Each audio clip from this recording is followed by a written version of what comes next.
Good morning. It's Wednesday, Ash Wednesday, March 5th, 2025.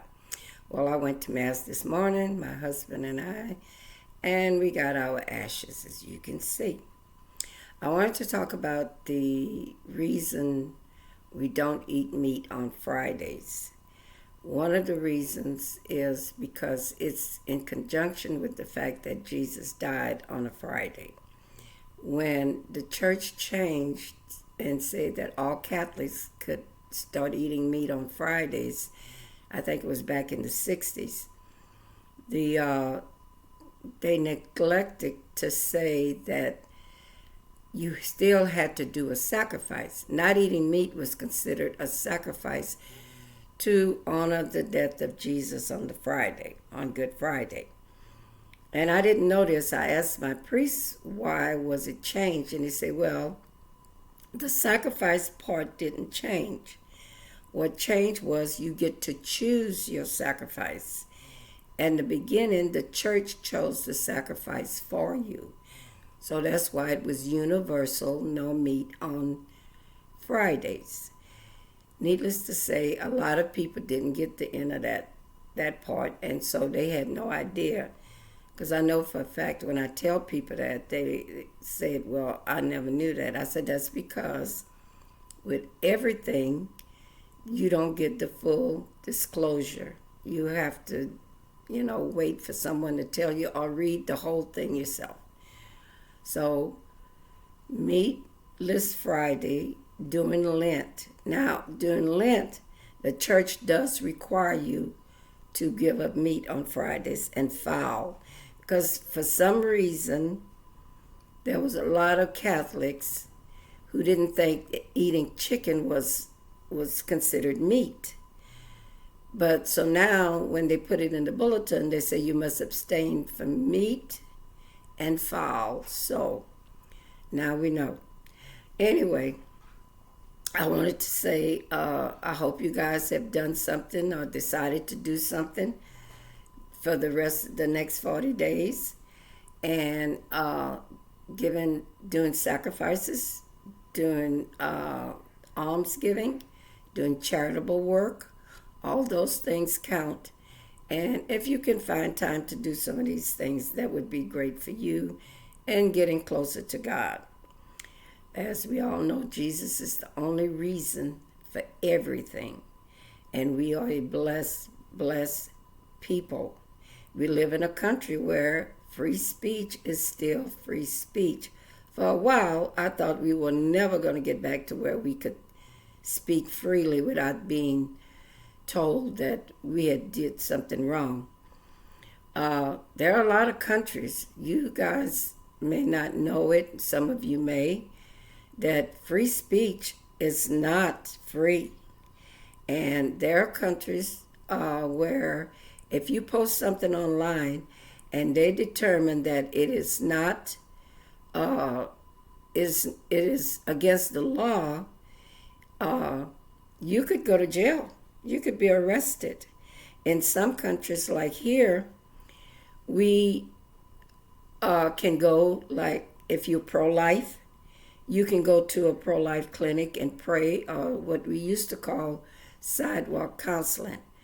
And in other countries, just for thinking about praying, you could get arrested. So just be grateful we live in America. It's one of the greatest countries in the world. One thing I know, I see a lot of people talking about how they hate this country is this country is bad. Well, this is the only country people are trying to break into. I don't see nobody else breaking out of it. They're breaking into it. So before you start getting into all of the weeds about how bad America is, yeah, America has its problems. But for the most part, America is a great country. And I have some things I would like to see changed. But I can say that I feel comfortable living here. I feel safe living here. I feel that I have my rights will not be treaded upon. And there are remedies that we have. whereas other countries, they have no remedies. See, we can take people to court. We can sue the government.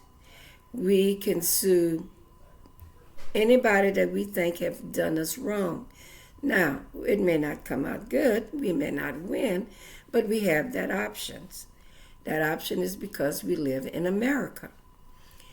Anyway, I took the time to listen to the state of the whatever address from Trump last night. And I thought it was very positive, especially the fact about no tax on Social Security, because I'm a senior citizen and I get Social Security, and I would love not to have taxes on my Social Security. And all of you young people who have to work overtime to make money, to make ends meet, you won't have taxes on that. And all of you waitresses and waiters and anybody that cuts hair or do hair, taxi drivers, Uber drivers, you don't have to worry about it if Trump can get this passed. No tax on tips. That's all your money. But anyway, my daughter is standing here causing a confusion while I'm trying to talk. Anyway, I love the fact that there were so many young people, that Trump honored so many young people, especially the little boy that wanted to be, that's suffering with the cancer. I thought that was, it just made, brought tears to my eyes. And and then the 95-year-old mother, she wanted to see her son. I'm a mother, and I'm sure, I'm hoping a lot of you mothers are listening. And so no matter how old we get, no matter how old our children get, they're all our babies, no matter what. And I used to tell my oldest son that all the time. And I would tell him, I said, I don't care how old you get, you will never be my age. We will never be equal. So you're my baby, and I'm your mom. And he's finally, not finally, he's been, he been understood that. But anyway, we used to have those discussions. But my take on what's been happening, you got celebrities out there telling black people, you don't have to stay in America, you can leave. Well, they haven't left. And I'm never leaving. I love my country.